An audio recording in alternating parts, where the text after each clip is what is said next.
everybody. Here we go. Happy Tuesday. I almost forgot, as is often the case, and I'm sure others can relate. I kept thinking it was Monday earlier.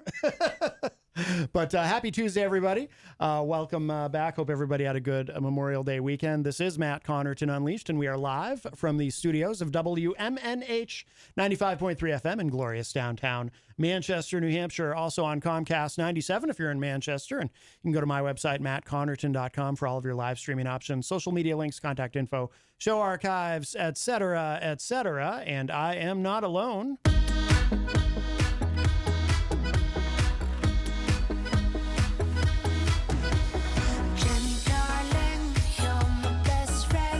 Happy Monday! Jenny is at the news desk. Monday! Well, not quite. Oh, yeah, that is when you feels like Monday because I'm here. It does. Absolutely, yes.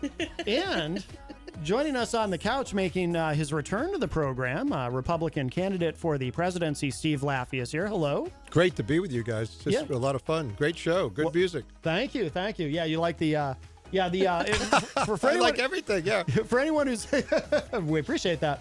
Now, for anyone who's wondering, that is a new, what I opened with, that's Parody Project, is the YouTuber. Congress sucks the money down. Yes, as is, that is how it works in the big leagues of politics, that's for sure. But, welcome back, everybody. And oh, wow, we've got a busy chat room already. Well, listen, so Steve Laffey is here with us, and we're going to talk about, Jenny said you wanted to talk about healthcare, which I'm particularly, anything. Yeah. Well, that's one of the things that, we had an extensive discussion last time you were here, but we didn't, that was something we didn't get into. And I'm curious because you made a couple of references to healthcare, but we didn't get a chance to really get into it. So curious to hear your thoughts. And Jenny has been doing some activism on that very subject, as I'm sure you know too. So it's wonderful to have her here for this as well. And you can be with us if you'd like to call in. 603-250-6007 is the studio line. 603-250-6007. You can also text me at 617-917-4476. I'm on social media at Matt Connarton. You can email me, matt@mattconnerton.com. And of course, you can interact and opine in the Facebook live chat. But the best thing to do so that we can hear and enjoy your dulcet tones is to give us a call at 603-250-6007. I do see, Jenny, you're in the chat room. I'm everywhere. And say, Shalom, peeps. Also, Easy G joins us, says Happy Taco Tuesday. Isaac Banks from Greensboro, North Carolina. Also, Miriam Banish joins us. Crystal, our friend from the great state of Illinois. And Joe Friday says, aloha, gentlemen. Aloha to Joe Friday.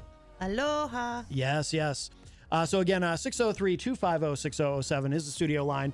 If you would like to discuss anything with us today, or if you have any questions for our guest, Steve Laffey. And this is your second time on the show, and you've been busy. It sounds like you've been picking up some media appearances. You just got done. You were across the street, and you did I did the local stuff with the patch. With Tony Chanel. With Tony, who does the New Hampshire, Rhode Island stuff. And then before that, I was live on Newsmax today for the fifth time. Oh, no kidding. And we're talking about the debt ceiling and the disaster of both parties, my party too. But anyway, we can talk about that too, the debt ceiling and how bizarre it is. Well, yeah, you had sent me an article, and you said that you had messaged me that you wanted to talk about healthcare. I couldn't find anything on your website about what your position is or what your plans are in relation to national health care. Could you give us a picture of what that looks like?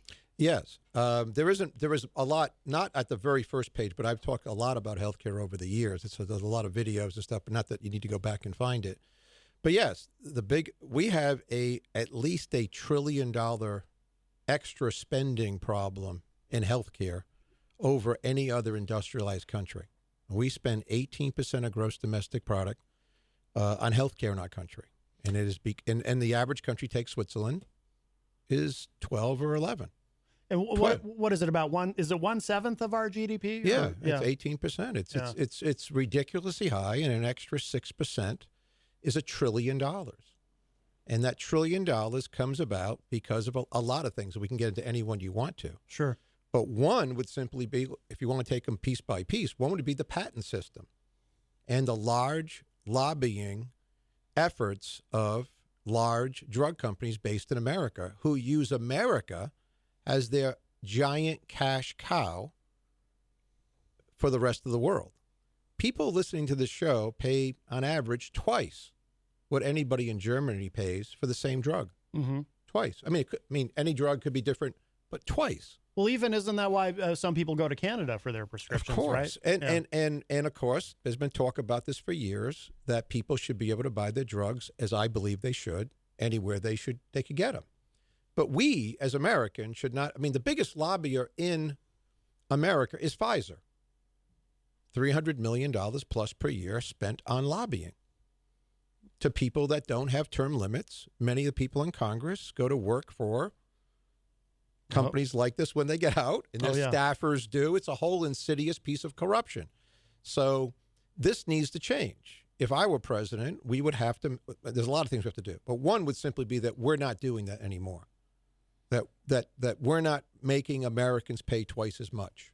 How are you fixing it? So the pharmaceutical companies, let me just keep up with the flow here. The pharmaceutical companies here, you're saying they get a corner on the market with their patents, and they charge Americans more money than other people. Am I getting that? Well, not a corner on the market. A patent is a corner on the market. What they do with patents is extend patents for many, many years past what the law says by waiting to the end and then showing them that there's another use for it, even though they already know there's another use for it. Then they extend the patent and keep the price up rather than letting it go off patent. We have to stop that. That has to be a vote of Congress, both houses. Again, no more executive orders, by the way. Like, let's stop the executive order thing from the world, because it's just like they get revoked after the guy goes or whatever happens. So that's number one. We have to have a better patent system. People need to be rewarded for coming up with new drugs, obviously. So otherwise, people wouldn't. I'm sorry. I just want to understand a little bit better. There's a medication that I'm on that is the patent is owned by the company, and the company is actually not located in the United States, but they have the patent ownership in the United States.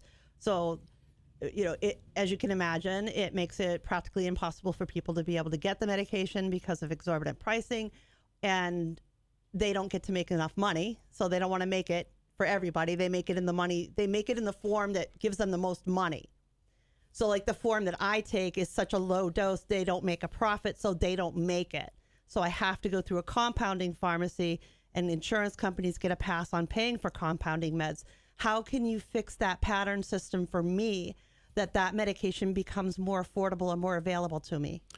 On that one medication, I don't know. I mean, I don't think anybody knows one medication. No, I'm saying the patent. What do we do to that system? We have to fix the patent system so that it lasts a certain amount of years. And with a patent system, otherwise we wouldn't have people. If there was no patent system, who would develop a new drug? Right. So I think most people would agree that we have a patent system. But my problem with the patent system, if we look through drugs and you just read through what happens to, by the way, I mean, pick a drug, one that everybody knows about, Viagra, for example. That one was extended. I don't know anything for about 10 that, years. Steve. How dare it's you? one people hear about, right? No. So that's one problem with healthcare. It's just one problem that needs to be dealt with. In your particular case, I don't know the right answer for your particular drug.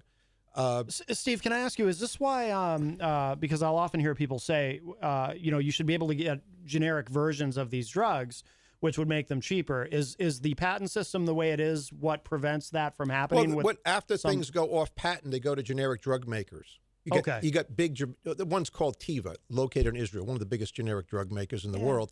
They look for things that go off patent, and they make them, and then the price drops precipitously, which it should after the company has had the ability to make a lot of money. Because remember, we don't hear about the drugs that don't make it.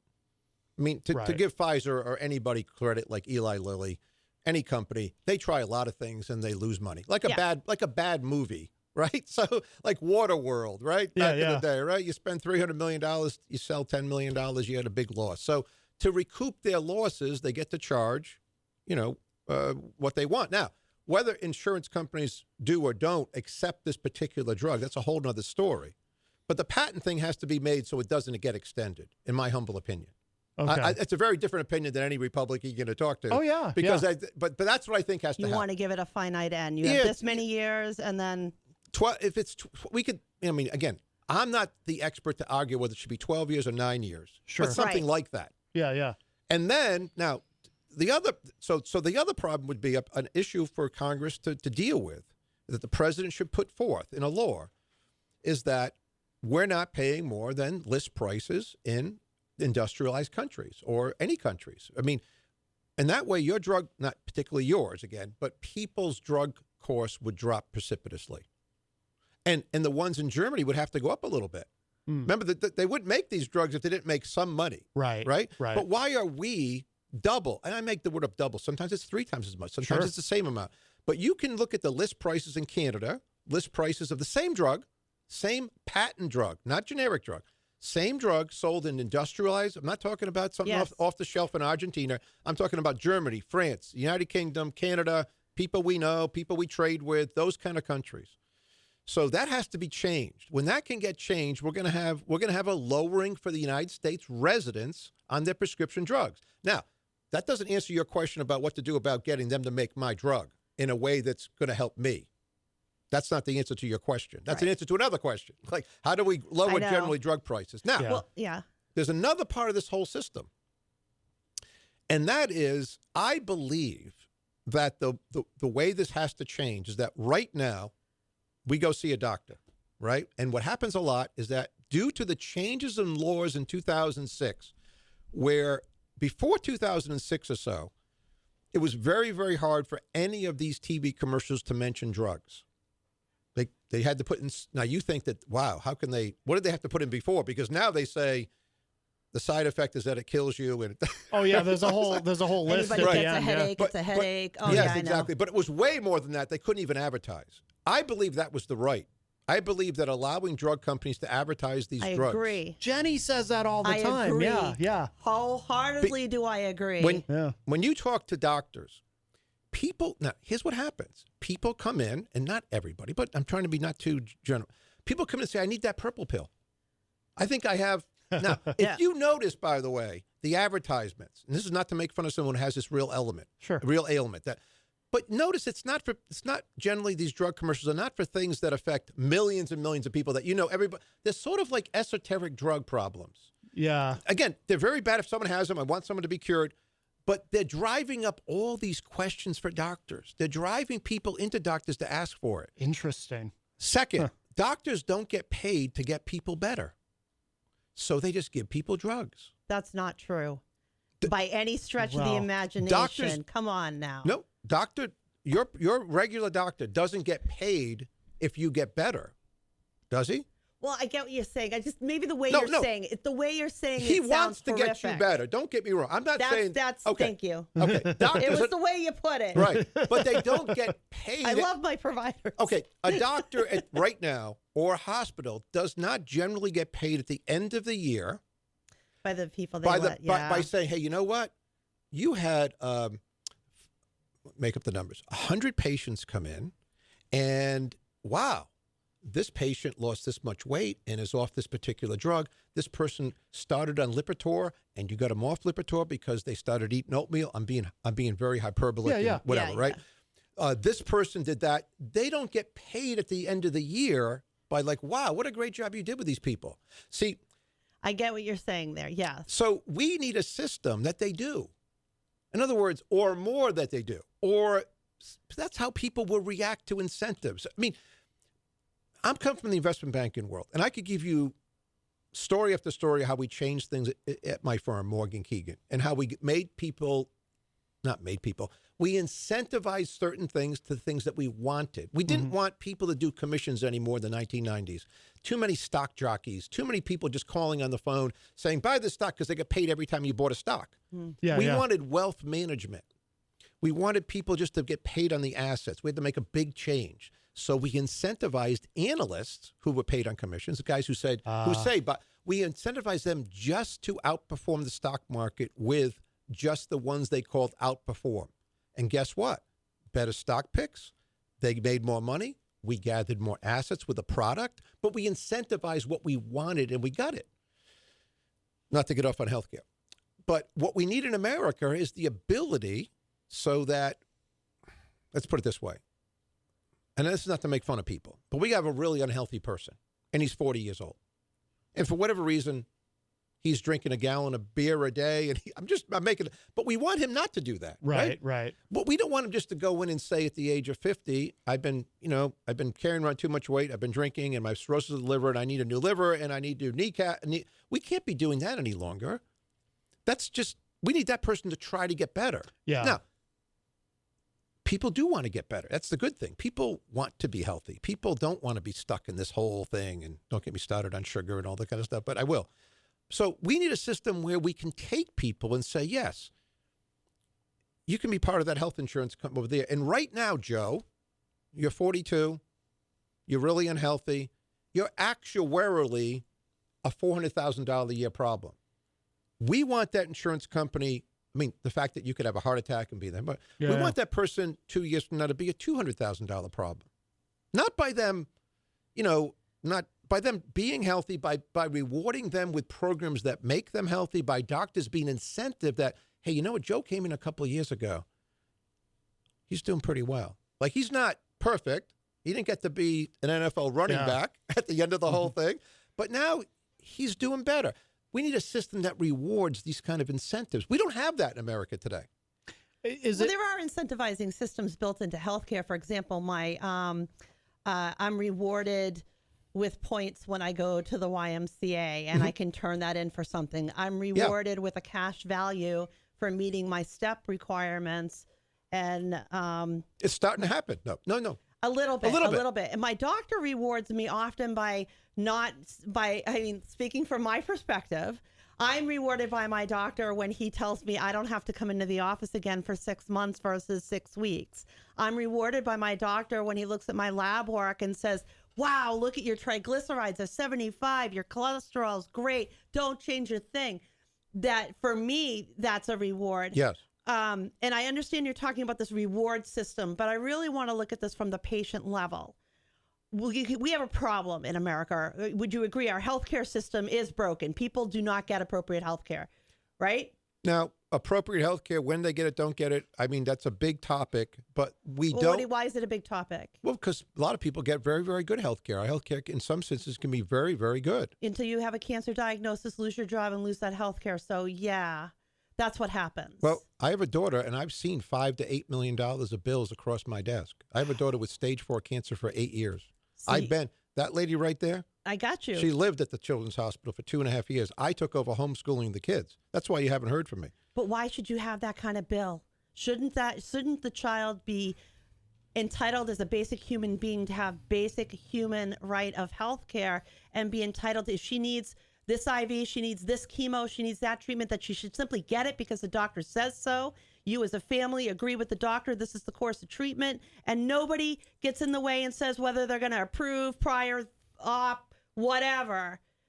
It's simply you, the patient, the doctor, the family, and that care gets done.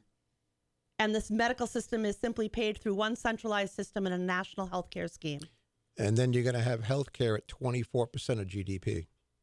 No, I would argue with you that you would actually see a reduction in the GDP. For one thing, without systems. You get rid of all of the insurance bureaucracy. I know one provider that could instantly get rid of one job because she has a sole employee that does nothing but denials from Anthem, just Anthem. That's how bad the denials are. The paperwork that insurance companies force our doctors and providers to go through, the hoops that we have to jump through, the fact that lymphedema patients can't get compression on their leg unless they have an ulcer, costing way more money. If we invested in our healthcare system, that every human being was entitled to the healthcare that is available in this great nation of ours, we should have USA Care. We should have America Care, where every human being in America can go to a healthcare facility with cancer and get full-on treatment. I have a friend that just had to negotiate a $3,000 a month chemo copay. I'm sure you've seen copays. Even with the good insurance you probably had as a government official, you probably had a heck of a lot more insurance than the average Joe. Mary, who has a TV show, can only buy 6 vials of insulin, even at the reducted price, because it's still over $200 a month for 7. So we're still rationing. Well, I want to hear. I'm sorry. I want to stop there, and I want to know what you. I don't think we should have national health insurance like that, where people just get it and get it and get it. I don't think that's worked anywhere. If you look at the United Kingdom as a great example, you will see that wealthy people opted out of the national health insurance in the UK. The people left behind don't have as good health insurance, and the rich people have much better. That's what happens. And when I accessed the healthcare in the Netherlands, I was quite impressed at the availability, and I was extremely impressed at the care that my stage 4 breast cancer male patient has gotten, and he's still alive today because he has not been denied a single solitary treatment, medication, nothing. Well, Doctor said you need it, you get it. We can go tit for tat on that. I know. I want to. No, I get it. I want to know how America gives better health care to everybody. Okay, well, hang on. That's what I was just trying to. I'm sorry. I'm sorry. It's okay. I get excited. I'm sorry. No, you can get excited. We'll circle back, but we do have a call. Shannon is on the line. Hi, Shannon. Hello, good afternoon. Hello. One thing I wanted to say is that when you are on state and government insurance, you have to enroll for the prescription plans that's affordable to you, and where your drugs are on the formulary. Because if your drugs aren't on that formulary, you have to call the doctor's office. Prior authorization. Yes. That's another pain. Oh, there's always hoops. Yep. Yep. Absolutely. What else? I don't know what else I was. What? I've had a bad weekend. So, Oh well, sorry. I'm sorry. Sorry to hear that, I'm Shannon. Thank you. All right. Well, But no, it's not. It's who you are. To me, it seems like it's who you are and the insurance you have. mm-hmm. And I don't know if the wealthy, if these people who have mega bucks, I don't know, make a little fund. You know, the pay it forward. Why don't you pay medical stuff forward and put money into what am I trying to say? Just put money into agencies or no, don't do that because it'll end up in someone's pocket. It's called embezzlement. You hear that a lot. Oh yeah. Well, all right, Shannon. But, no, we take your point, and we appreciate the call. Okay. And we'll see what else Steve has to say on the subject. Well, And hi, Jenny. Hi. How are you? I'm sorry. You got your tiara? I'm fine. We're all good. No, not Wait, today. not your tiara. What is No, it? we're all good. Thanks. All right. Thanks for the call, Okay, Shannon. bye. All right. Bye. Well, I think Jenny has some good points. I think one of the points, though, from this caller, it just makes me realize that we need to start in this country for things that we actually do agree upon. Mm-hmm. And I think the vast majority of people, you'll never get Republicans to go for national health insurance. You'll never get Democrats to do blah, blah, blah. But we do agree that our large drug companies have far too much power in Washington. Mm-hmm. So let's start there. And I think the thing about prescription drugs, I've never met anybody to say, oh, no, I disagree with that. We should pay more than Germany. I mean, Right. So there's things that we can start that are lots and lots of money. The only way you can have sort of a everybody insured program, whatever you want to call it, would be that if we cap what we spend as a country at a certain percentage. We can't have it at 20%. We're already broke. But on the other topics we talked about. You're basing it on today's numbers, though. You're not basing it on what the numbers would look like under a system that did get rid of insurance companies and did put it between like when you talk to people, right? They say Medicare. People on Medicare love their Medicare, right? No, you don't think so? I don't know. I mean, I talked to some people. You mean health insurance? I don't see people. Medicare, the actual people who actually have the Medicare insurance and setup, which I am stuck on a disadvantage plan. They usually say they like it because they don't get denied access to things. Doctor says they need it. And they pay for it, though. They pay extra money for all these things. And there's Medicare Advantage plans. Which are horrific. And some of them are about outcomes. So, yes, there are some parts of the system that are working better than others. Mm-hmm. My point, I'll just be very honest about it, unless you're going to cap how much we spend on healthcare in this country, if you want everybody to be insured, and they don't have to do anything but be insured, they don't have to get better. You're going to we've already busted the system. Ooh, that's a dangerous Pandora's box there, sir. If they don't want to get better? If they don't try to get better. Oh my goodness! So we're Well, going no, to have a death panel here. No, that's what I'm saying. No, that's what you're creating. If you're going to I'm not creating. What do you mean? I'm, You're saying if they don't try? if we what, don't, what qualifies that though? well, working with doctors to do what needs to be done to get better. So you want doctors to be in charge of this cancel button that says nope, not trying hard enough. I'm not saying, but can we agree that in the United States of America, when we spend 18% of gross domestic product on our health care, 6 percentage points more than Switzerland, $1 trillion more, that something needs to change? Yeah, we need to get rid of insurance companies. The vast majority of this money you keep talking about would go away under what I'm saying, because we would not have to deal with umpteen billing agencies and wrong code crap. We would have a system in which doctor says patient needs X. X goes to Medicare and says, yep, patient needs X. It's paid. Patient gets what they need. We go on about our day. Patient is getting better. They're not waiting to get approval or a prior authorization. My doctor's not spending 6 hours on the phone trying to get that prior authorization. My other provider doesn't have to have an entire employee just to deal with one insurance. There's so much money that you're talking about that is all tied up in this horrific billing system that does its best when it denies people the most. The only people that benefit under today's system are rich. Well, the average person doesn't have the same access. I just disagree with that. I mean, if you work for the state government of Rhode Island, you have very good health insurance and you're not rich. Until you get cancer and lose your job and hence lose your insurance. I was an EMT. I owned a house. I had property. I had multiple jobs. I was even a volunteer for local EMS. I got breast cancer, my second cancer. I'm so sorry. Life fell apart. I lost the house. I lost the land. I lost my health insurance. Why? Because I couldn't work anymore. So what you're saying doesn't work the moment somebody gets sick. Tell me what happens to your employee that works under your great insurance system when they're me and they get cancer and they lose that great job. Yeah, I mean, I think a lot. No, a lot seriously, of, I want to hear this answer. Well, the answer is that we have a very imperfect system. That's for sure. That's not an answer. No, it is the answer. No, it's the not other an answer. answer. No, Well, Jen, let I him- gave you. let him No, finish. listen. Yeah. No. Go ahead. No.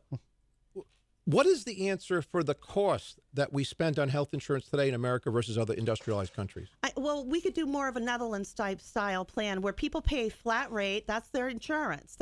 In fact, people over there pay a flat rate, and it's not just their health insurance, it's also their personal insurance, because you have to have personal insurance in that country. If you hit somebody with your bicycle, they have to be able to sue you. Like, that's real over there. They pay this one flat fee and they get access. The doctor calls in the prescriptions to the pharmacy delivers them. 100% access, no denial, no tie-up. No, I'm waiting 6 weeks to start chemo because my insurance says it's not medically necessary. Under your system, it's wonderful to have that great policy as long as I work for you. But when I get the cancer and I lose the job, I lose that great insurance and I don't get to work for you anymore and I have no health care left. Steve, I mean, I think you would acknowledge a lot of people do fall through the cracks. Listen, yes, and that's why if we have a system where we find the people who fall, listen, we're not going to make it perfect overnight. Yeah. At all. Yeah, I think we all agree on that. Yeah. And then we can argue back and forth on this issue, back and forth forever. That's what people do. It's not really what I'm interested in, arguing back and forth the things that are not going to get solved. That's not my interest. My interest in things that we can solve and solve quickly. Yeah. And one of them is simply prescription drugs. We can solve that problem. We can solve the cost of prescription drugs dramatically for people who take prescription drugs. And we can solve the problem of the patent issue so things go to generic faster quickly. Mm-hmm. There's other stuff. I'm not into arguing with Jenn about it all day long. Completely different. I want to build on what you just said. I remember years ago, we used to be able to go to Walmart and get the $4 prescription, right? The generic of something. You could afford it. Why did that change? Why is it now everybody's spending $30 for the same antibiotic that used to be generic on the $4 list? What happened? No, if it was generic on the $4 list, I don't know. I mean, GoodRx is a good thing to use in different ways to get things down. But I do know that many, many drugs that should be generic have remained on patent because big drug companies lobby to Congress so bad, so hard, with so much money that they find other ways to keep them from becoming generic. It's a big problem. Yeah. That's a giant problem in healthcare course today with drugs. That's probably the most powerful lobby in Washington. It is the most powerful. Oh, absolutely. Yeah. It is the most powerful. Now, again, to get at something to do with healthcare tangentially, we really have to make sure that people have term limits that serve in Congress and Please. and their staffers, and that people cannot go lobby after they work in Congress. They can't do this anymore because it's a. Oh, they love to do that here in Concord. That's all they do. Yeah. Yeah. Well, I mean, you can. It's in politics, you can kind of fail upward in that you can lose an election and then go get a bigger. Right. And be happy. Right. I'm not joking. Right. But yes, no, you're right. It's just these are really hard problems. And listen, I have 6 children, and I've seen 2 really tough illnesses in 6 children that are unrelated, non-hereditary, that have gone on for years. One went on for 10 years and was solved. I'm very appreciative of the good doctors. This is not an anti-doctor thing. Oh, of course. The ones at the Children's Hospital with my daughter, 18, came down with neuroblastoma, still has it. Stage 4, supposed to given 6 months to live twice. Wow. She lived at the hospital 200 nights a year. Imagine. I started homeschooling little children. She was given 1 day to live once. Oh my One gosh. day. She's still with us. She just graduated from grad school. Still has cancer.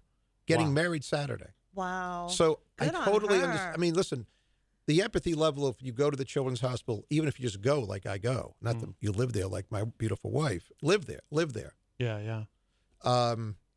Sit outside a radiation room for 25 days. Try doing that and bring in rush. I don't know if you know radiation rooms, they don't have nurses go in every time because they can't get all the radiation. You can do it once or twice. So my wife sat outside a radiation room for, I don't know, a couple of weeks. And my daughter, Sarah Grace Laffey, was in the radiation room. And when she had to have food, she ran in, gave her the food, and ran out. It's really true. Wow. But on the flip side, really caring doctors, really beautiful nurses. Not physically, I mean, whatever. Beautiful inside I know exactly male. what you're saying. Yes. Just like really people who care. So we're not talking about like no one cares about healthcare or whatever. Oh, of what course. what we're talking about is a system that we built up the cost level to such a level we can't do it anymore. We have all these other things that we've wasted money on. Totally, from George Bush to today, wasted so much money with Donald Trump, $8 trillion of disaster, and now we're looking at $32 trillion of debt, $24 trillion that we borrow from the public. And now the rubber meets the road. The financial crisis is happening again. Now, to get off healthcare, this is what I really know about.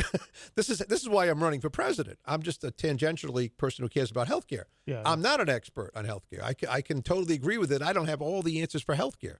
I have all the answers for Social Security right here to talk about. I can respect and I don't know. I Yeah. can totally Yeah. respect and I don't know. And I just know that people are really crying out for a different way to look at doing things. And I think that people are also crying out, if I get one more email from my Republican brethren, they start like this.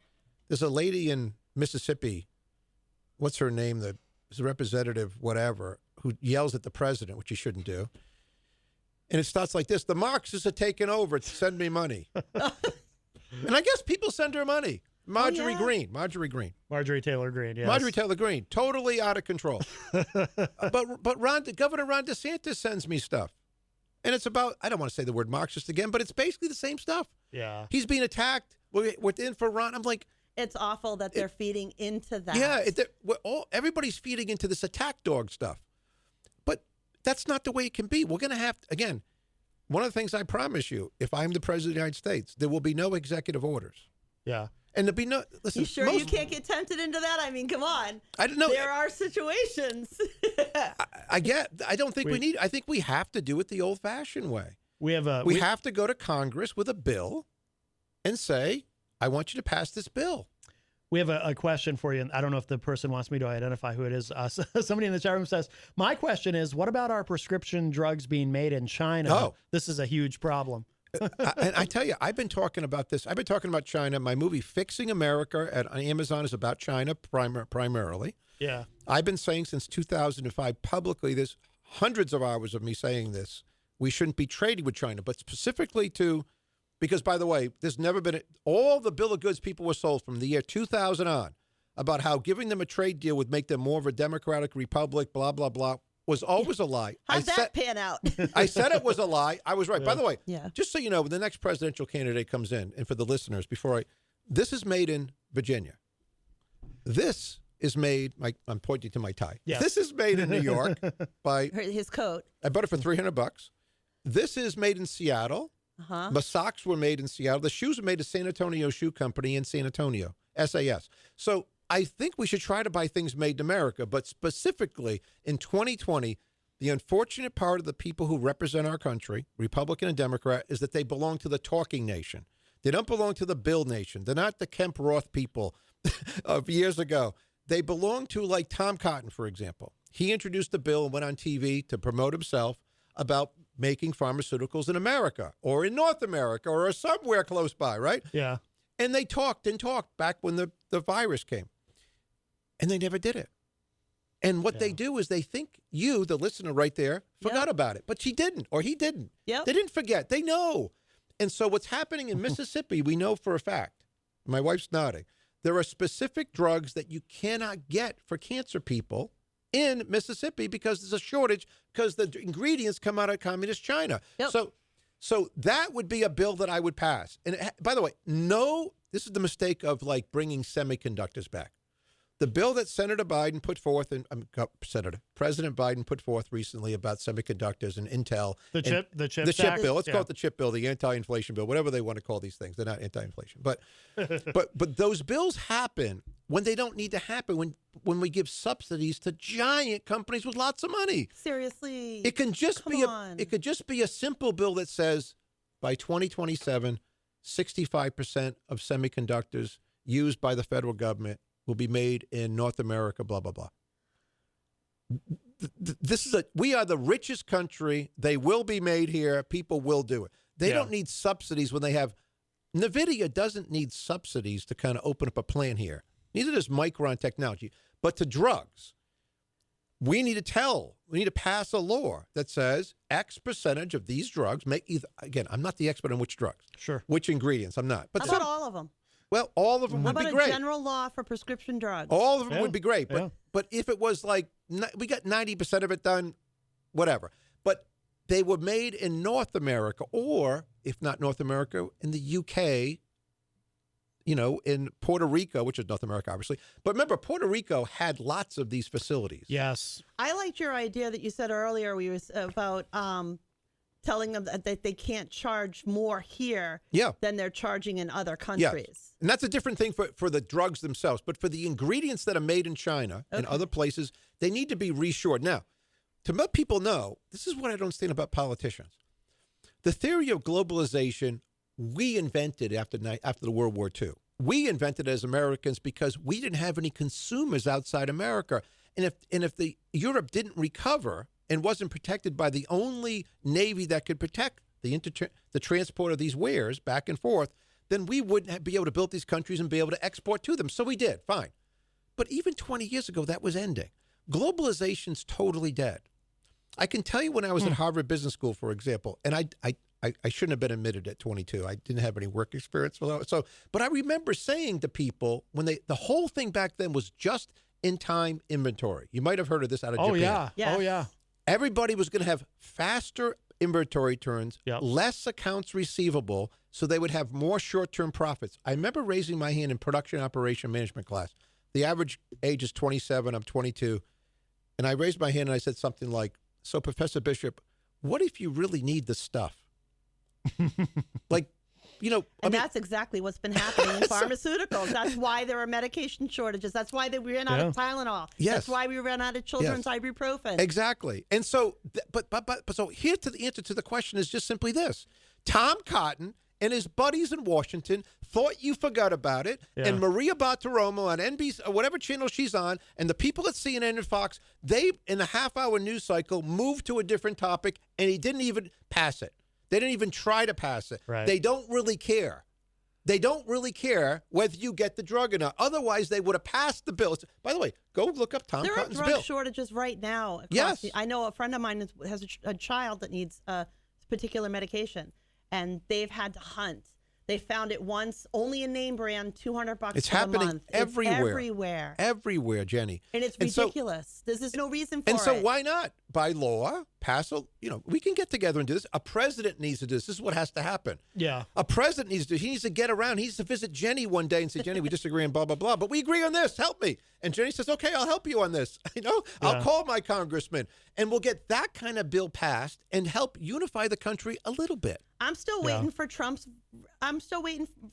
respirators. We weren't going to have that problem anymore. We were going to build our own machines, so we would never run out of vents. We were going to have our own vents. And that doesn't happen. I bet you money that it's all back to normal. Yeah. Jenny, they just wait until you don't, not you personally, and wait till they think people aren't paying attention. They have no intention of passing these bills. So we need a president, and if I'm only able to change the shooting match so someone actually does this, I've done my job. Right. We got to change the nature of the debate. I know we talked just about health care, but when it comes to Social Security, our young people, anybody listening to this show who's under 40 or 40 or under, just to make up a number, you make $100,000, or you make $50,000, you make $12,000. All you know is on your pay stub that they took out 6%, and you may kind of know, and you should know, that an extra 6% was taken out by the employer that would have gone to you, right? So you go visit, a financial planner. I don't know. You go, whatever. If you're wealthy, you go to somebody. If you're not wealthy, but there's what the financial planner looks at you and say, that's great, Joe. Thanks. You're making $50,000. You're doing well. You're making $100,000. You're making $125,000. Whatever. But we're not going to count Social Security in your retirement. You really won't get it. And you're like, everybody listening to the show, 40 and under, is like, okay, there should be like near riot situations. People should be marching down the street. You make $50,000, they took $6,000, you're never getting it back? Let's not forget that part of the way that we got there is the fact that politicians dipped into money they didn't belong in. Well, the money was never set aside. This goes back to the lockbox auction. How many so-called dedicated funds the lockbox, that are not actually dedicated? Never been dedicated. And when we started Social Security, not we, but when it started, there were 15 workers for one retiree. So at SteveLaffey.com, what you do see, Jenny, is a complete 2-page report, not just my idea, but Larry Kotlikoff, the world-renowned expert on Social Security, who we don't agree with on a lot. I don't agree with a lot of things. Again, we're great friends, and I just talked to him. But we agree, and I adopted his plan because, see, I'm not really an inventor. I'm not a guy who comes up with a lot of, I didn't invent, aspirin or something, right? I'm a guy who really knows how to adopt best practices and get really good people to run them, unlike what's happening today, right, where they have been Trump's administration too. There's not really good people running things who know what they're doing. And I get people to do that, and we get results. I don't know that this is the purple fix thing here. I don't know. Personal security system. Yes. I explain it to the layman. Okay. Yeah, how this works. I wanted to ask you, because I know we talked about this last time, but if you could refresh our memories, because I remember from our previous conversation, what you described to me sounded like privatization. It wasn't. But it wasn't, but I don't remember. I'll tell you why. How you explained it. It's so okay. if we can go over it again. So just very quickly, we have a $61 trillion problem, nearly double the national debt just in Social Security alone. And that is simply the amount of money that we are going to collect to pay people versus what we said we're going to pay them. So it's $61 trillion in arrears. So that's a real problem. In fact, that's our biggest problem. And so the way to solve it is to tell everybody who's 62 and older who's on Social Security about to get it, you got whatever we said you're going to get. Boop. Tell everybody else, whatever you got in your last Social Security letter, you're going to get that. Then let's move quickly to the 20-year-old who's not in any program. He just starts a job. 22, graduates college, 18, whatever, starts a job. That person's in another system. They never get into the old system. They put away 10% of their money. They actually own it in that before the age of 62, they die, their heirs, whatever they have, and they will get it. Social Security is an extremely sexist thing. And I don't know why people don't know it. I don't know why people don't talk about it. But for example, you have to be married a certain amount of years. If let's just say a man and a woman get married. Let's say the woman makes $100,000 and the man stays home when they have children. But usually it's the other way around. But the woman's not working. But they only married for 4 years. She doesn't get any of the Social Security of the man. She's been married for 4 years. He went out and made $100,000. He keeps it all? Huh? That's it. By the way, that's how it is. Yeah, I remember you talking about this last time, and I was surprised. By the way, Larry Cutler could sit here. You should have him on. He'll call in. He'll do 20 of these things. Yeah. But why? Still to this very day, nobody knows that but me and Larry Cutler. But it seems crazy. So in this system, you get married. Just make the note. You get married at 30. You're both 30. You get married for 4 years. You make 100. He or she makes 40. You split whatever you're making. It goes into your account. It's 140 times 0.06, whatever. And then you get divorced, unfortunately. I don't want anybody to get divorced, but they get. Now it's very easy. You kept half. If she made more, he made more, whatever. But remember, you don't touch it. I want to get to why, by the way, you don't touch it. I want to get to why it's not privatized. It's extraordinarily important because what happened in 2008 was disaster for America. And that's why people don't have money. But you go all the way to 62, and we stop. You could buy Treasury adjusted for inflation tips. We could buy you annuities, whatever. And now you get to be 70. And now, because we invested it properly, not giving it away to somebody else, it's in an account. It's in one giant computer. Charles Schwab, Merrill Lynch, never touch it. There are no brokers. There's no 401k plan. There's no privatization. But it's invested in for 40 years in a worldwide basket of stocks, bonds, blah, blah, blah, blah, blah, blah, blah, whatever, right? Trees, timber in New Zealand, the whole thing. It's very, very easy to do. It's not hard to do these days. And now, by any means, by any 40-year period, I wrote a paper about this in 1983 at Bowdoin College. I've been thinking about it for a long time in economics class. You have a lot more money. You have a lot more money than the $2,000 the check says you're going to get when you turn 62. What are you doing with the 50-year-olds? This is the question. So the 50-year-old, the 47, they go into two programs. The 50-year-old got a letter from Social Security. When you get to be 62, I'm just going to say 62 now because that's the first time you can get it, right? Or full retirement age is 65 and you're going to get $1,800. You're going to get that. Totally going to get that. But you go into the new program also at 50. Now, you only have 12 years in a new program. Theoretically, could you get less? The answer is yes. Theoretically, you could get less. There could be one really horrific 12-year program where everything in the world goes down. I haven't seen that 12 years ever happen, but it could be. Yeah. You need more time. But my program's really for the 20-year-old. And here's the thing I want to tell people. I want to be there is no other way. If someone has a better solution than what I have, I'm all in. But I'm relying on the number one guy in Social Security in the world. There was nobody like Larry Kotlakoff who's written more books, more articles, got his PhD. By the way, he's a left of center guy. Our argument should be on. He always tells me, Steve, if you thought about it longer, I think you'd come. I said, I've thought about it for so long. I know you're 12. I know you're 12 years older than me, but I can't think about it any longer. We just disagree. But see, that's the thing about this country. We should be able to have people disagree. Yeah. You and I disagree on certain things now. Absolutely. It's totally fine. We can drink a malt milkshake at the end. Who cares? Right. So, if only that was the way everybody did things. But I know they don't do it anymore. They're just yelling. But that's what Larry and I do, and that's why I adopted his position, not because it's popular among Republicans, not because it saves everybody and everybody gets more. The whole theory where everybody gets more is always wrong. Things to fix something. That's why, by the way, nobody's going to sit here and say, I'm going to fix Social Security without saying something like I said, because you never fix a carburetor without giving someone money. When people say save, Greenspan in 83, the head of the Federal, I'm going to save Social Security. You hear people say save. Jeez, I forgot about that guy. Yeah. He said he fixed it whatever in 83. He was wrong. He did it. Anyway, I could tell you stories and stories. This is what I really actually know the most. Yeah. So is there a point where a 47-year-old could get theoretically less than, yes, but I'm not here for everybody. I'm here for the middle class because that's where I come from. And I'm here for younger people because we've totally hosed them. That's all I'm running for president for. Every one of my programs is about that. Whether you go to the Federal Reserve one and look at it, I'm not here for rich people. The Federal Reserve is there for rich people. The Federal Reserve knew there was going to be inflation.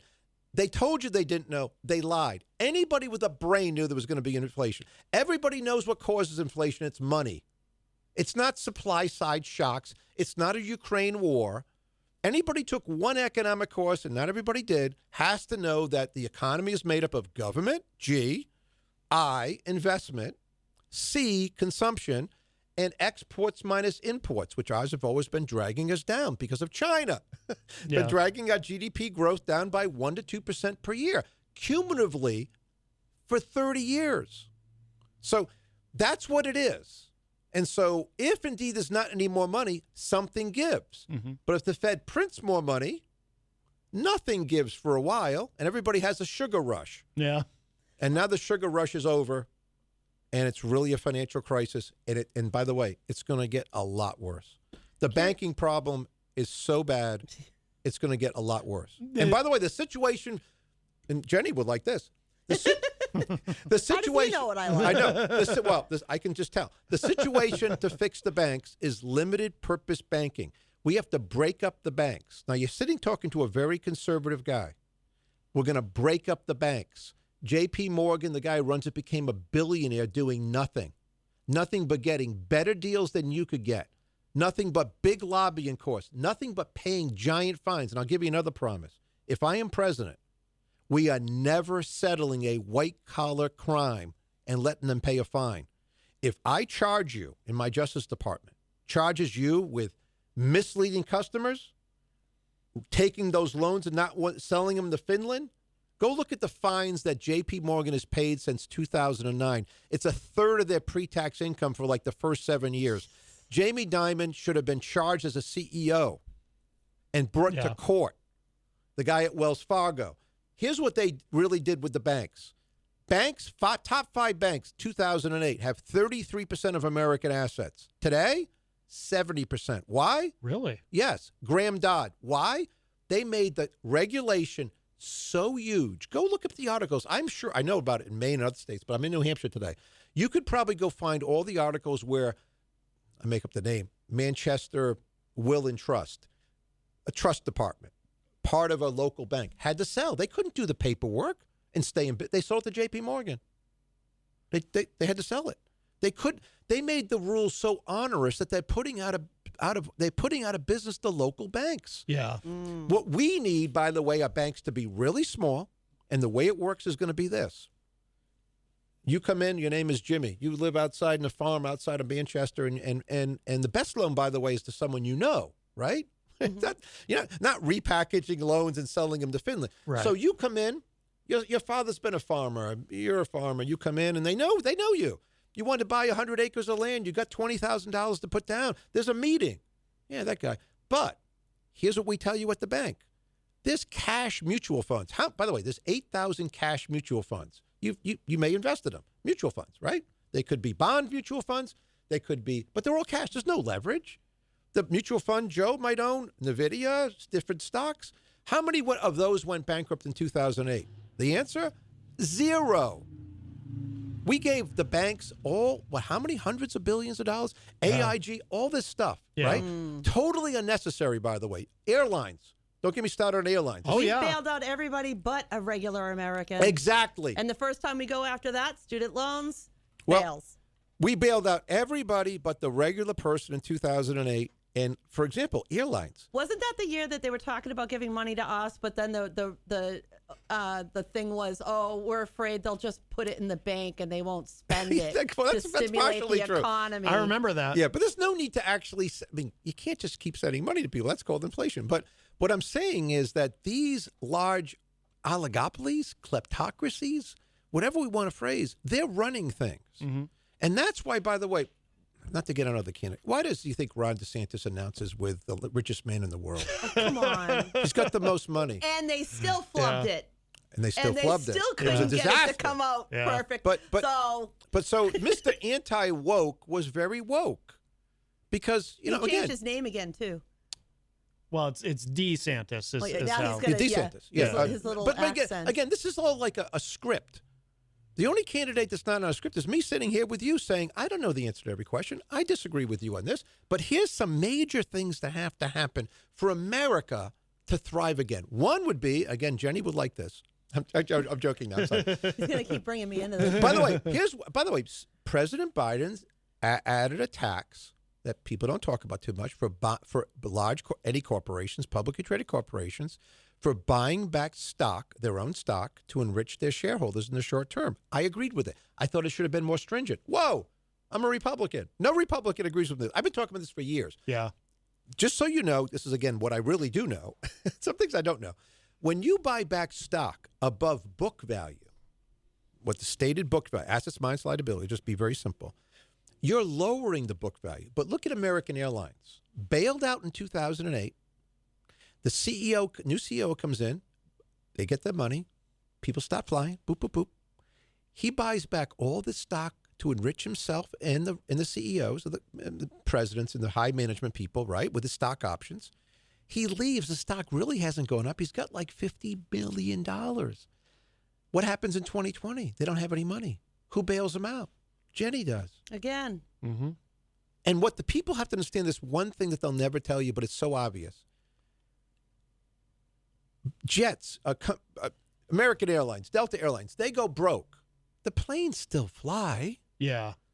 They're still investigated and kept safe by the FAA. Yep. They're just the stockholders went to zero. Right. Nothing about the planes. Nobody takes a hammer and starts smashing the planes. Right. There's some thought process that we have to save the airline stock price because the planes won't fly. The planes always fly. People like Steve Laffey, that's me, go buy them. Guys who went to Harvard, go buy the whole company for 1/8. Fine. But that's not what happens in America. No. We spend all this money bailing out large CEOs so they're very, very wealthy. Mm-hmm. By the way, do you know what the average pay because of this for the CEOs of corporations in America is now 300 times the average worker in their company? Mm-hmm. It used to be 36. Yeah. Now, 36 seems like a lot. Yeah. 300 seems like wrong. Yeah. Yeah. And yeah. so these are the things that have Imagine to stop. what the guy makes instead of United Healthcare. They announced Same thing, by the way. an $8 billion profit in the first 3 months. And I bet you of the they're buying year. back. I don't know the answer for that particular company, but I bet you they're buying back stock with it, not giving it back to shareholders or lowering Oh premiums. no, they had a party for their shareholders. They were Yeah. very proud of how much profit they made on the backs of dead people. Well, I mean, yeah. there's nothing. I mean, again, I'm not against them making money, but buying back stock, Joe Biden, President Biden was totally right. My Republican Party is totally wrong. And I would actually make it more onerous. I have an honest question for you. Yes. What do American health insurance companies bring to the table to make healthcare better? One, they do bring the ability to put all the course levels together and see what's happening with all of their customers in sickness and health, right? They do bring, I mean, there are things that they bring together by being large rather than not having it at all, right? So, two, there is a profit incentive within these companies, but a lot of them, by the way, hospitals. Here's another thing. Again, I'm talking to you. I think you'd like this, but I really have this real problem with nonprofits where CEOs make more than $50,000. Yeah. Because these nonprofit I hear hospitals. you on that. I hear you on that. But health insurance companies, I would argue, do not do a single thing to improve positive outcomes in healthcare. Whether they make a profit for themselves certainly doesn't make healthcare better.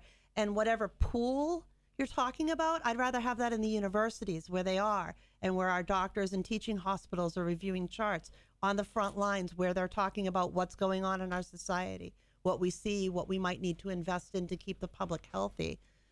My health insurance company literally does not one single thing to do anything to increase a positive outcome. They're not ahead of you going, oh, we saw your cholesterol was this, so hey, come on, we're going to come do something with you. Like, they don't do any of that. I go to the doctor bills the insurance company nickel and dimes my doctor, denies things, puts more of the bill on me, and then reports an $8 billion profit in 3 months. What are they doing to help American society be better or be healthy? I see zero.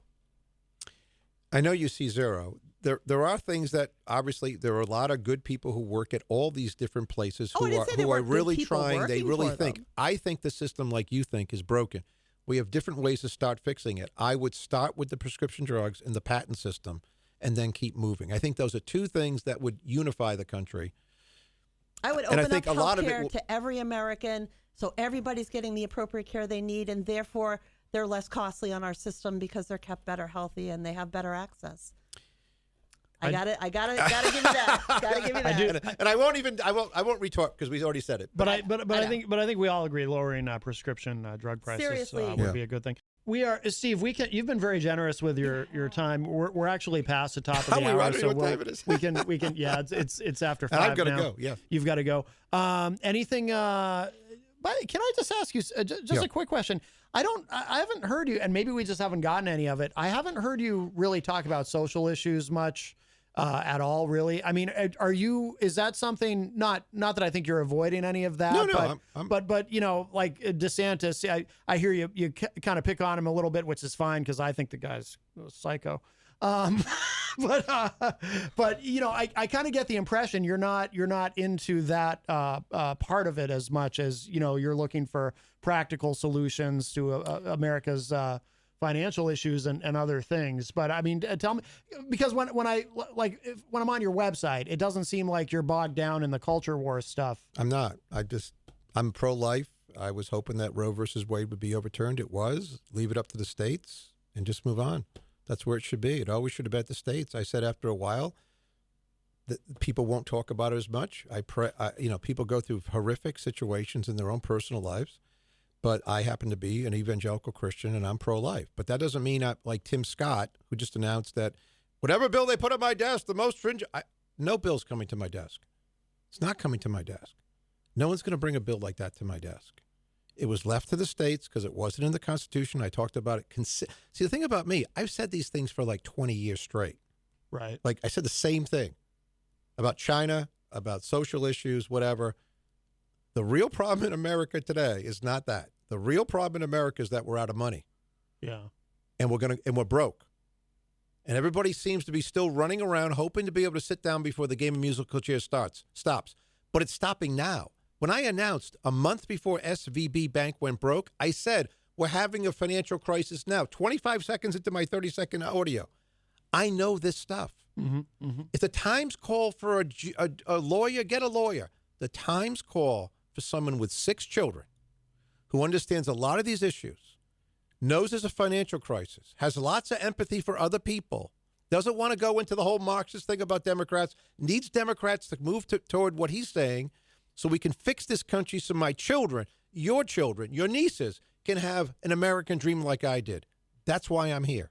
That's what, like, when you say that about, like, you know, you don't see much value in calling Democrats Marxists, and that's what I notice about you that I just think is kind of different from where a lot of the GOP is now, because you hear like again, not to keep going back to DeSantis, but I hear DeSantis, he's constantly talking about the wokeism and, you know, and he lies about it, killing leftism, and it's a lie to say that SVB Bank went broke because it was woke. It went broke because it mismatched assets and liabilities on the duration of them. This is like, we have to stop this. Yeah. But they raised money, and that's why, by the way, I mean, again, on national defense.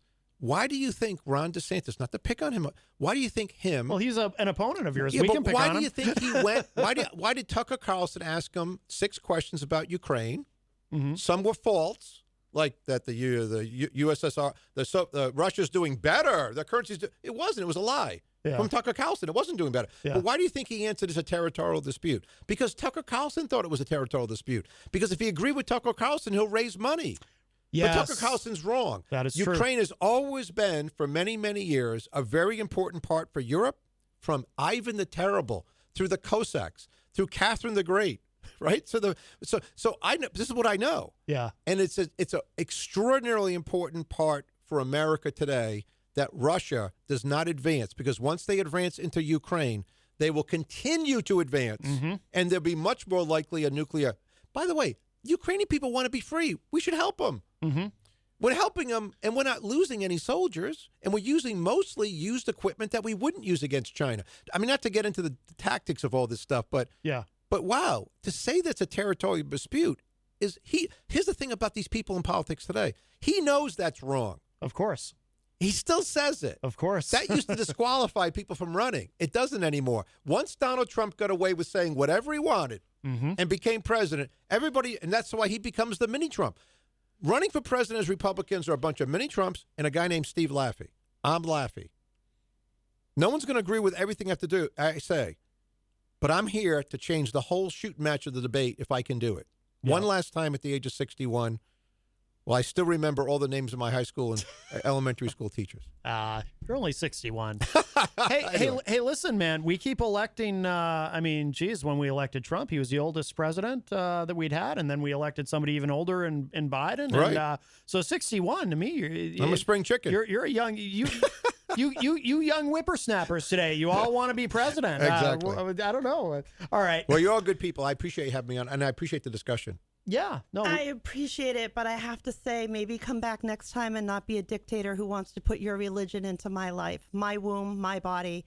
I do not like women being a second-class citizen. Women are not second-class citizens. Oh, they are, but they have no control of their own body. This isn't a state's issue. This isn't a federal issue. This is a human body you have no right to make any decisions about.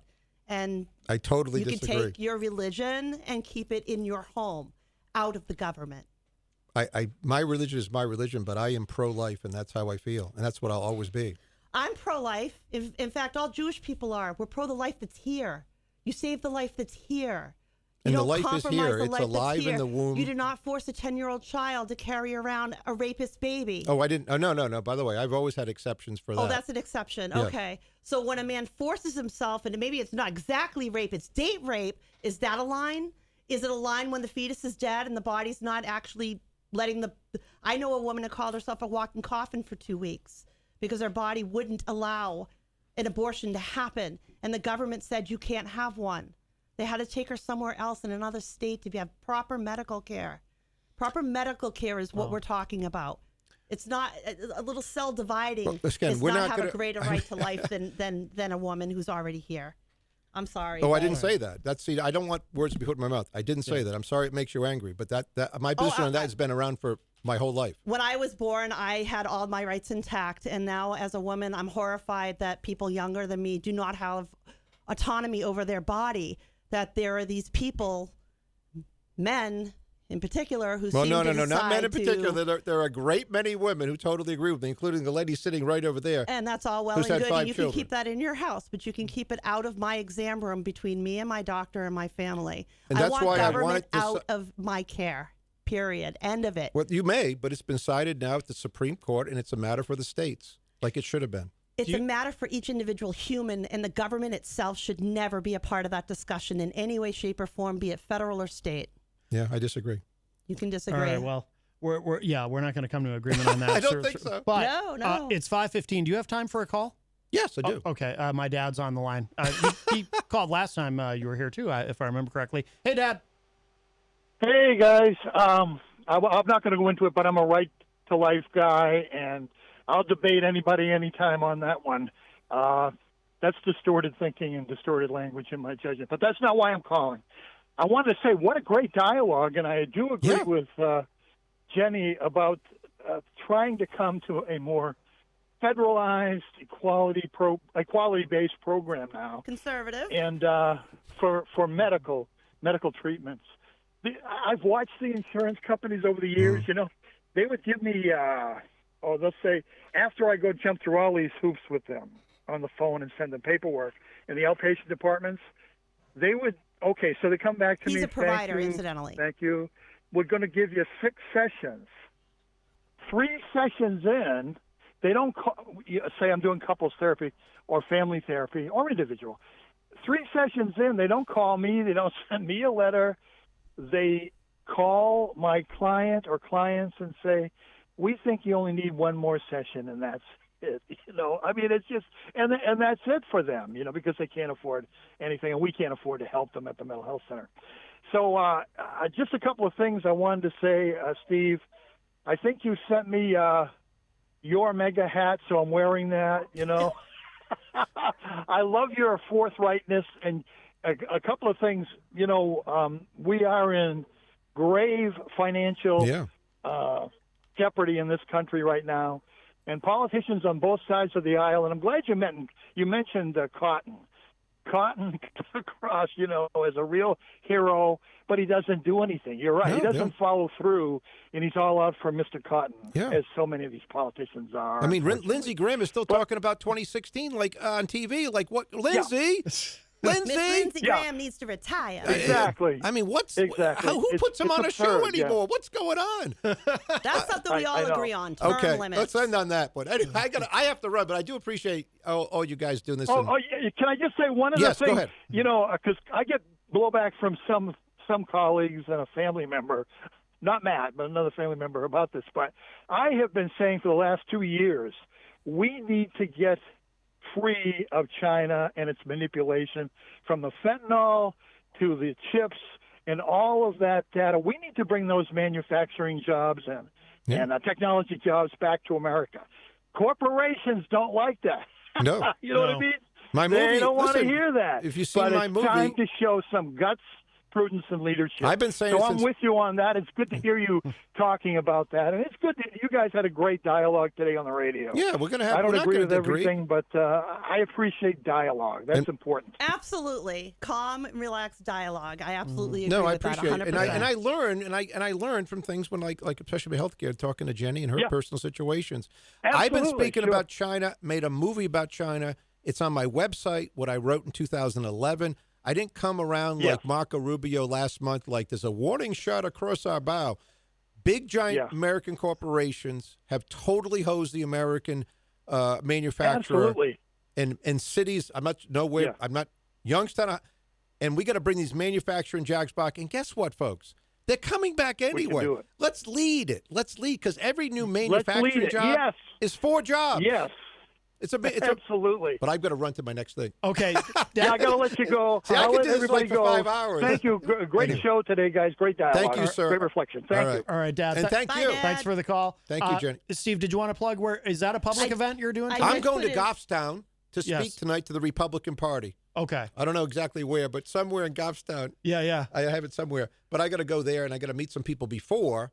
So it's been a good day. And by the way, I love being on stuff like this. I love arguing and Yeah, yeah. Like, you no, know, we so we it's appreciate having you. I learn more, and that's part of the country. We can't be a country any longer I where can it's respect like anybody that can talk to me. we can't have a country where I only hang around with Republicans. Most of my friends are like Larry Kolikoff's a Democrat, basically, right? Yeah. So I mean, I just mentioned him, but we disagree. I disagree with my buddies, yeah. but we're trying to make America better. But what's happening within my party, especially, I think, is they're not trying to make America better. They're placating large donors when they say stuff so they can get money. Yeah. Anyway, DeSantis SteveLaffey.com. is I got to such a run. joke. All right. Oh, I did share you into the chat room. All right. Yes, All Steve right. Laffey. Laffey. Sorry. All right. Steve's got to go, and we'll take a break, and we'll be back. Thanks, Steve.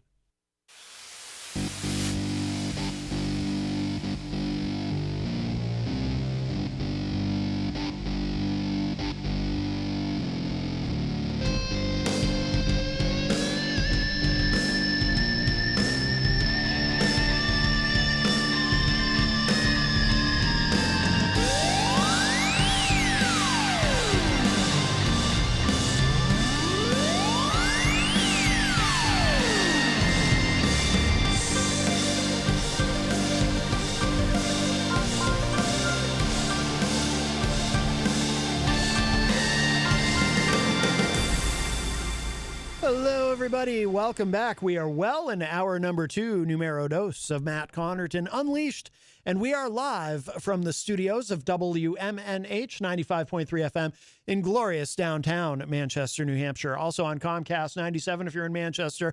And hello to all of our online listeners across the nation and around the globe. You can go to my website, mattconnerton.com, for all your live streaming options, social media links, contact info, show archives, etc., etc. Today is Tuesday, May 30th. 2023. And if you're just joining us, I do hope you all had a wonderful Memorial Day weekend. By the way, for those watching online, let me grab this quickly here. For those watching online, and of course I'll describe it for you if you're not watching, obviously the bulk of the audience is listening audio only. But if you are watching online, you can see this wonderful shirt that the big guy, the big boss gave me today. Very nice. It says WMNH Radio 95.3 FM staff, black and white shirt. Very cool. It's got MPTS on the back. And I just really like this shirt, and I was very happy to receive this from the big boss. So I just wanted to publicly thank him for that. And I'll probably wear it tomorrow, actually. Yeah, it's a nice shirt. Very cool. And Jenny had to leave for a moment. She'll be back. But if you'd like to join us on the program, you can. 603-250-6007. The studio line is open, 603-250-6007. You can also text me at 617-917-4476.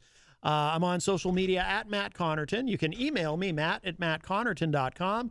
And, of course, you can interact and opine in the Facebook live chat, and we'll say hello to everybody in there in a moment. But the best thing to do so that we can hear and enjoy your dulcet tones is give us a call at 603-250-6007. And thank you again to Steve Laffey for joining us today on the program. If you missed it, of course, it will be in the archive. He was very generous with his time. He stayed later than he really could. He's got a busy schedule, but so we kept him for a bit longer than maybe would be ideal because he's got other places to be. But no, we enjoyed having him on. And Jenny has returned. I was just showing off my new shirt for those. It's awesome. I love it. For those watching online on the Facebook. Yes. I was very glad about that. Yes. We'll say hello to everybody in the Facebook live chat. Let's see. Kyle Clayton is in the chat room. Kyle, of course, from The Morning Show with Peter White, which you can hear weekday mornings from 7 to 9 a.m. here on WMNH with a replay from 2 to 4 p.m. right before this show. Hello, Kyle. Yeah, they had a great show this morning. I saw Kyle was on there. Yes. Melanie La Liberty is in the chat room. Melanie says this is most of these comments, of course, are regarding our conversation with Steve Laffey. Melanie said, "Oh wait, this guy's the Bible thumper that was on a few weeks back." I don't know if that's fair to characterize him as that. Characterize him that way. Well, the thing is, when I hear like he doesn't go out of his way to talk about his what. faith. He went out of his way to let us know that his religion belongs in government. I don't think so. When I hear Bible thumper, I think of somebody who really goes out of their way. I mean, it came up because it came up, but I don't know. I think the definition has evolved over time, and I think that you can legitimately call a person a Bible thumper if they want their religion to be the law that runs your day. I understand what you're saying. Life. I would not ascribe that to him, but. And I do get a kick out of it when that somehow gets attributed back to Jewish people, because that's not true. When what does? Well, oftentimes people will try and like kind of almost marry Christian to Judaism, and they're not one and the same, especially on the abortion issue. Mm-hmm. Jewish people believe in the value. You are supposed to do everything you can to preserve the life that is here, the one right in front of you. Mm-hmm. Not some cell dividing or whatever your belief system might be. They don't believe that God sticks a magic finger onto the egg and makes it burst into life. It's about perseverance of life is a big deal. It's a big thing, and you should be preserving the life that's already here. I'm preaching to the choir. I know you feel that way, but when somebody wants to go to that level, wants to bring their belief system into the laws of our nation and then make those decisions based on their religious beliefs, because that's what it is. Under his religious belief, he sees the fertilized egg as having a greater right to life than the body it is within. Yeah. Crystal in the chat says, our friend from Illinois, are the pharmaceuticals still working on improving the COVID vaccine, even if it's to make it like the hepatitis vaccine, where you may need a booster every 10 years or so versus like a year? I don't know. I do know, though, that I'm going to have to... I think it's going to be an annual vaccine. Probably. Is what I think is going to happen. Pfizer is trialing a dual inoculation that is influenza, the flu, and COVID. I do know I'm going to have to cut that part out of the... because we talked about it. Now you have to cut it out if you want to put it on YouTube. Of the YouTube version. Because then they'll take you down for talking about the truth. There will be a separate... no, I'm talking about... Well, in this case... no, I'm talking about the conversation we were having with Steve. Oh. Where that came up. That section for the YouTube version, I'll have to take that out. Because what he was saying does not comport with... science. What... well, and YouTube's guidelines on that. Got you. Sorry. Some of Melanie's comments. Melanie makes comments in the chat room that make it very hard to talk on the microphone sometimes. Isaac Banks joins us in the Facebook live chat. Isaac, of course, from Greensboro, North Carolina. Isaac says, hello, Amazon.com. Why is Isaac Banks plugging Amazon in our Why? chat room? Hey, they're not paying for advertising, bucko. Yeah. My friend Karen Edmonds from Greensboro, North Carolina, and now she lives in Winston-Salem, North Carolina, and she wants that package is earplugs, notebook pads, DVD of Hee Haw, and Boy George and Culture Club book as well for hashtag Karen Edmonds. April Edmonds, please talk to your sister. And she was telling me she wants the package, and she called me on the phone yesterday. Ooh, there's drama in the chat room. And then there's a link to Amazon.com in there. So I get Why? it. So Isaac Banks is trying to communicate this message to Amazon that this Karen Edmonds wants her package, apparently, and is using and our chat room, our live chat room, is a conduit for that communication. You're arguing almost. That is fascinating. All righty then. Can somebody bring me a chocolate shake? Can I throw that out there? I'd like a chocolate shake. Melanie says, "Hey Matt, ask me about evolution." Oh no. Well, not. He doesn't necessarily. He's an evangelical dude. He even- believes it to the letter. Even Pat Robertson does not believe is not a creationist. Did you know that? Yeah, we've talked about that on the show before. Even Pat Robertson, he says that young Earth creationists are naive. Interesting. You'd be surprised. I shouldn't judge. We don't know. We would have to ask. No, I know. I've known many Christians who believe in evolution. Or some. We used to hear a lot about intelligent design, which was sort of a compromise. That was the compromise. That was the compromise. To the God thing. Kyle Clayton. No, when I say I think he believes everything, I think he believes in Noah and the ark, and I don't that's know. how unicorns die. Not necessarily. I mean, a lot of Christians will tell you They missed the boat. don't take the Old Testament literally. Actually, I think that's what I was told at because my dad But you're sent Catholic. me to That's different. Dad sent me to Catholic school, grade 2 to grade 8. I think we were kind of, I don't know if we were told overtly, but I think kind of implicitly it was communicated You're to us pushed that towards believing catechism, though. these are stories in the Old Testament. These aren't necessarily literal things that occurred.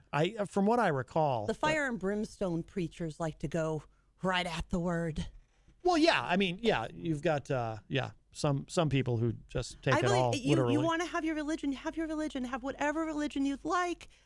All the blessings to you. I'm happy for you. Do not put it in the law that we have to live under. Do not try and force your religion on everybody else. Can we learn anything from what goes on overseas? Can we talk about Afghanistan for a second? Archer Flight joins us in the chat room and says, "Hello there, hashtag Matt and hashtag Jenn. What did we miss?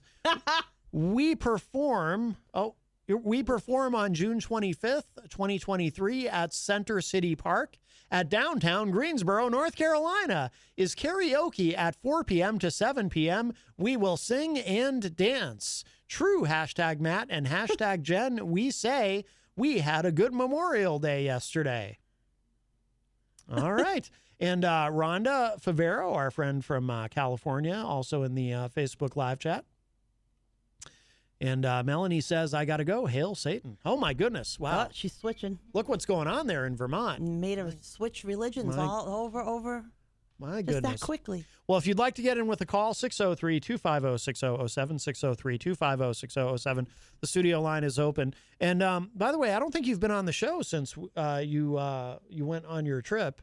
I haven't been on the show since I came back from D.C.? I don't think you have. Really? No. Wow, that's crazy. And I'm going back to D.C. at the end of this month. Yes. I'm going to be speaking at the annual convention of People's Action. They're expecting somewhere around, I don't know, I think it was like 800 to 1,000 or so folks. So I'm looking forward to that. We'll be talking more about healthcare and a number of other things. Yes, but I had the pleasure of traveling to D.C., and I will tell you that it was far more than I anticipated. When I was asked to speak at this town hall, I kind of envisioned, like a corporate room at like the Hyatt, They rent out a room and everybody does that. I had amazing people taking care of me. Let me tell you, I did not have to worry about anything. And when they came to get me, and I don't know if I'm supposed to say the person's name out loud or not, but they're an amazing individual, and I had a blast hanging around with them for a couple of days. It was just awesome. they came and got me to take me to go speak at the town hall. And it's like, she's pointing over to and telling me, pointing to where I need to walk because she's going to go park the car. So she's going to put me out closer to the building and look. And it's literally the Capitol, literally the Capitol. And we're pulling up and I'm looking at her going, I'm speaking in there? Like I really, Yeah. it was overwhelming in that. And I really got nauseous in that moment. I got nervous, but it went amazingly well. I will say shout out to our great state when Senator Sanders was introducing me. He said, Jenn Coffey from Manchester, New Hampshire. And you could hear a very distinct whoop for Manchester, New Hampshire. We actually had a New Hampshireite in the audience, which was really cool. I didn't expect that. It went really well. There were doctors on there. The panel was made up of doctors, myself as the patient, Senator Sanders, and Representative Jayapal. And we're all basically talking about the same thing, about healthcare and why I think this would. Here's the thing. I mean, all these years we hear about people trying to fix the ACA, and we got to wrangle in the pharmaceutical, and we got to wrangle in this insurance company, that insurance company. We've been doing this for decades, and it doesn't work. It doesn't make the system any better. More people every day are going without care. What we're doing, throwing good money after bad, is not going to fix our healthcare problem. Our healthcare problem can be fixed by using the system we already have in place, Medicare, which people who have Medicare are usually happy with Medicare because, I wish I had Medicare. I have an advantage. I don't get access to the care I could have under Medicare. But if Medicare was the agency that paid and healthcare was open, that everybody got the care that they needed, that nobody's kid was going without their inhalers, that nobody's kid is going out without chemo, then everybody would be entitled to health care. The amount of the costs to run healthcare in this country would dramatically decrease if we get rid of all of this billing and coding. And if Medicare, your doctor submits to Medicare and they go, oops, you missed a code, and they fix it between each other instead of denied, and we got to send letters and we got to have another appeal, and you're 5 appeals in and they're still not approving it. Meanwhile, your cancer is spreading. Or your kid is suffering, all because of this bureaucracy that costs an enormous amount of money and does zero to improve healthcare outcomes. The goal of healthcare is to have more positive outcomes, have people live better quality lives, longer lives, and be able to enjoy their family, enjoy their life. That's what we would all want. And it shouldn't be if you got enough money to buy it. Because we all pay for it. You want to talk about everybody paying for it. You brought it up earlier with paying for the development of the COVID vaccinations. Well, where do you think all the money comes from that gets granted out or goes into this? People will say, I don't want to pay for other people's health care. Where do you think your premium's going? You're paying for other people's health care. But right now you're paying for other people's health care and you're lining pockets of rich CEOs and stockholders. Yeah, that's how insurance works. Anyway, that's what people don't seem to realize is any kind of insurance, be it health insurance or any kind of insurance, you're all paying for, you pay into it. You're paying for everybody. People think I'm paying for my private insurance, so I'm paying for me, and that's not true. And it's and like you said, very good example is everybody's insurance is like that. You have homeowners insurance. Some of you out there, right? You have homeowners insurance. You all pay your premiums. Joe down the street has a house fire and collects on that. That's your money. That's being paid out to him. They count on having a larger pool of good to pay for the bad. So health insurance companies want larger pools of healthy people to pay for the bad, which is why it's associated with our workplaces. It's attached to our workplaces, which it's not like that in other countries. Here in America, healthcare is attached to your job. So as long as you're healthy and you got that job and you're paying those premiums, you're paying for the sicker people. But the minute that you become the sicker people, what little you have left gets drained out. And then when you eventually lose your job altogether, you're not a burden to men anymore because, see, you weren't worth it anymore. When you were healthy, it was great having you on the payroll. But now that you're sick, we don't want you. You're going to cost too much money. It's great that you lost your job because now you lose your health care. You're one cancer diagnosis away from being somebody who has no home, no property, no nothing. Because that's not the way insurance works, especially here. It's sick that we attach it to our employment. It really is. Yeah, I don't think. I mean, as far as what our guest today, Steve Laffey, had to say about it, I mean, I think we can all agree on what he was saying about prescription drugs, but I don't get the feeling that he's really examined the issue much deeper than that. But and it's one thing to talk about the patterns, but there's so much more that goes into what these pharmaceutical prices are. Patents, yeah. Sorry if I said that wrong. Oh, no, it sounded like it came out funny. Yeah, that's all right. It did. It came out funny. But yeah, I mean, even my dad, who's a conservative, he supports single payer healthcare at this point. And because his patients are getting rationed care as is now. Right. And I don't want to ration healthcare in the United States. I want everybody to have healthcare. Yeah. That's why I'm done with trying to fix a system that's so broken you can't fix it. If we had a national healthcare and everybody got healthcare, lives would be so much more improved, and the cost of healthcare would go down. Imagine picking your healthcare provider based on the quality of their care instead of the cheaper price. That elevates our healthcare here in this nation. I'll say when I went to the town hall, I was impressed by the fullness. The room was full, and I have hope because people like your dad and me and other people out there have changed their opinions on how to deal with American healthcare and what we need to do if we're going to have a healthier nation. I think he was on an interesting, one thing he said that was interesting, but we didn't get a chance to really explore it further was, he was talking about encouraging more positive outcomes. And I kind of felt like he was sort of tilting toward a little bit something that I've read about over the years, a critique.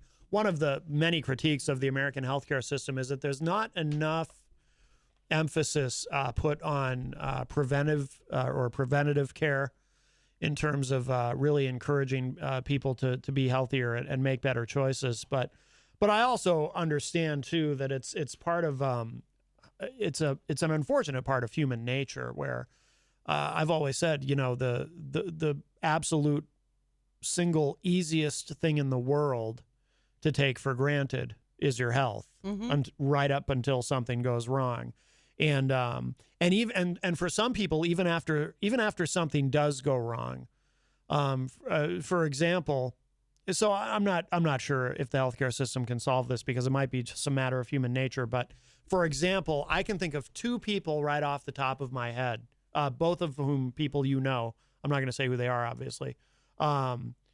And both of them people some of the listeners would know. Definitely. I can think of two people I know who have had heart attacks who continue to smoke cigarettes. One of them who has had multiple heart attacks and continues to smoke cigarettes.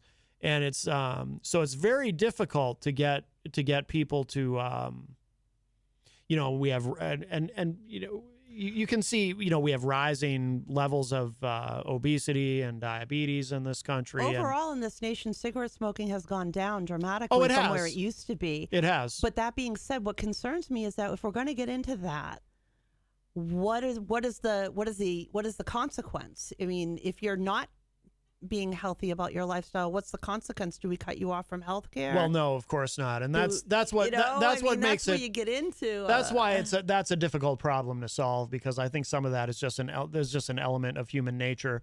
But I tell you what, people take health for granted, and then they're stubborn about making changes.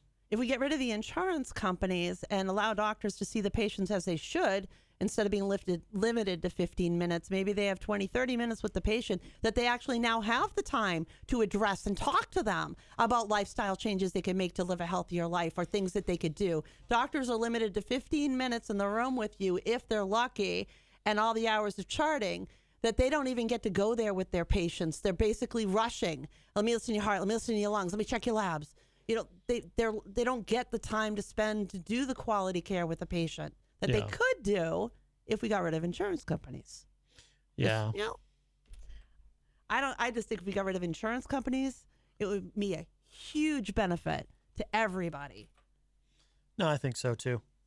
Except for the people that are lining their pockets. Yeah. 603-250-6007 is the number to call. 603-250-6007. We have a little bit of time left on today's show. We should take a moment to talk about it's a very frustrating subject, but we're not out of the woods yet on the debt limit. because now, so over the weekend, it was a big step, a positive step, of course. A deal was reached. By the way, we didn't get a chance to get into that with Steve, but I almost got the impression he was like pro default. I don't think I could have handled that on top of everything else. It sounded like that's where he was going. But I think my head would have exploded if we'd gone there on top of everything else. Yeah. I'm almost glad we didn't, because even though I disagree, even though I probably disagree with him on most things, I do enjoy having him on. But I credit him for being able to have the conversations and talk about the hard stuff. I like being able to talk from different perspectives. Yeah, and yeah. He didn't shy away from it. No, he's very open to dialogue. He was actually suggesting, but I don't think this was off air, but I don't think he'll mind if I repeat it on air.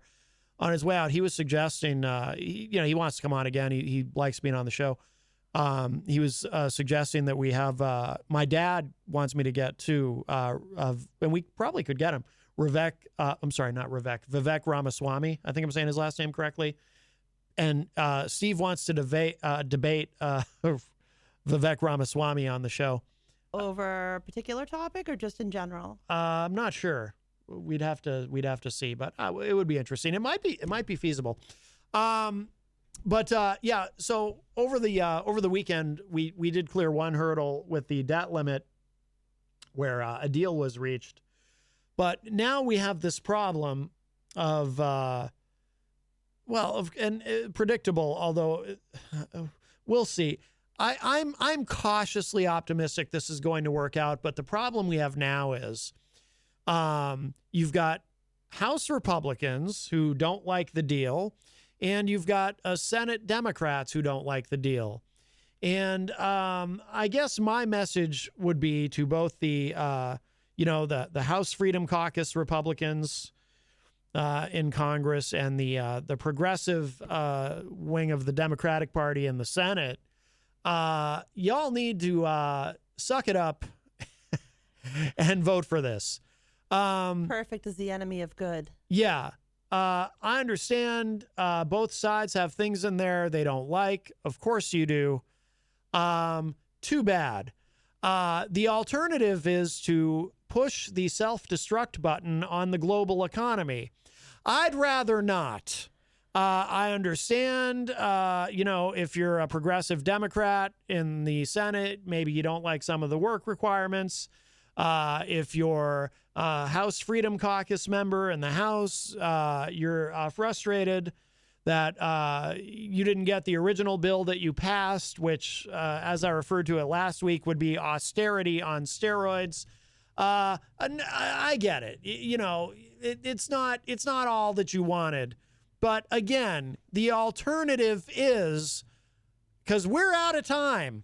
Okay. I don't know, if you're going to try to hold this up, and I understand there are House Freedom Caucus members who would be perfectly fine with pushing that self-destruct button, who are actually pro default. And I don't think there's progressive Democrats in the Senate who would be fine with that, but they are going to be contributing to that happening if they don't get on board and vote for this. So, Janet Yellen says June 5th, and that could move again. And, and some people might say, well, it moved before. It could move again. It could move again as more numbers come in. She's saying no. Well, the thing is, and though. That's scary. Well, here's the problem. Yeah, it could move again and we have more time. It could also move again and we have less time. Because very often when these projections are made, it turns out, oh, guess what? Tax revenue coming in lower than we thought. Looks like we actually have less time. So that could happen too. So we're out of time, guys. So whether you're and you got Senator Mike Lee in the Senate who's saying, and he's a Republican, he's talking about intentionally slowing it down. Oh, of course. So the votes won't happen. Of course. When it should. I know. Like he's gonna try and put. Yeah, God. Seriously. We don't have time for this, guys. Only time for your games. Yeah. It's not a game. Your life isn't going to change, but a whole lot of other people's will. Yeah. So y'all need to just vote for it. They're walking around in a suit worth as much as somebody else's rent. Sorry. It's true. It's true. So that's where we are with that. So We could yet careen into economic oblivion. I'm cautiously optimistic, but I'll tell you what, there's already, and sure enough, it's rare, actually, that I have a moment of sympathy for House Speaker Kevin McCarthy, because I really don't have much respect for the guy at all. But there are already House Freedom Caucus members calling for his ouster. And in this particular circumstance, I think that's a shame. Well, he wouldn't be in a horrible situation if he hadn't given away everything. He gave up so much that there are 3 people that are on the Rules Committee that are going to vote against him, and they were put on the Rules Committee in order to win their votes for the speakership. It looks like Tom Massey is going to He's saying, is going to go ahead and vote to get this to the House floor. So I think they'll have enough votes to get it out of the committee, and that's supposed to happen tonight. I'm cautiously optimistic, but But we're not out of the woods yet with this. But yeah, these all the people who are complaining, that ship has sailed. What do they want? Do they think that there's time to go back and renegotiate this?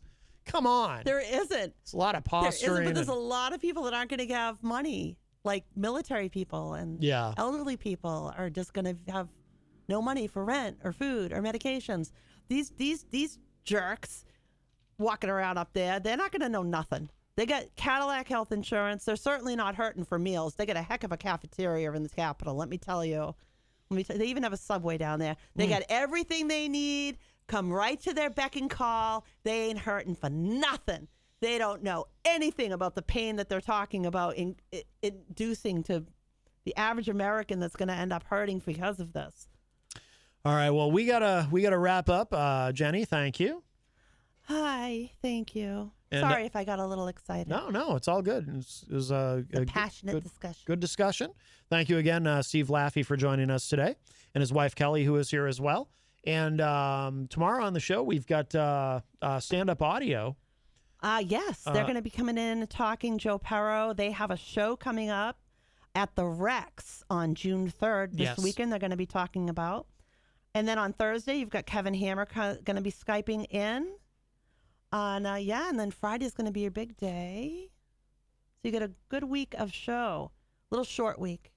Why? What's Friday? You said Friday's going to be a big day? No, Friday's your big day. Oh, you mean that's my long day here at the station? Yes. That's your long day. Right. Friday, of course, I do this show. And I get to hang out with Paulie C. and Mike from Queen City Cabinetry, and, of course, DJ Steve on Retro Spectrum Radio with Paulie C. So, yeah, Fridays are a lot of fun here. You're pretty chock full of guests for the month of June there. Yes. Well done. Thank you. All right. We do have to go. I'm going to play a little stand-up audio to play us out. And if you missed any part of today's show, it will be up in just a little bit at WMNHradio.org and at my website, mattconnarton.com. And that is it for us for now. We got to go. Talk to y'all a little bit later. Bye, everybody. Bye-bye.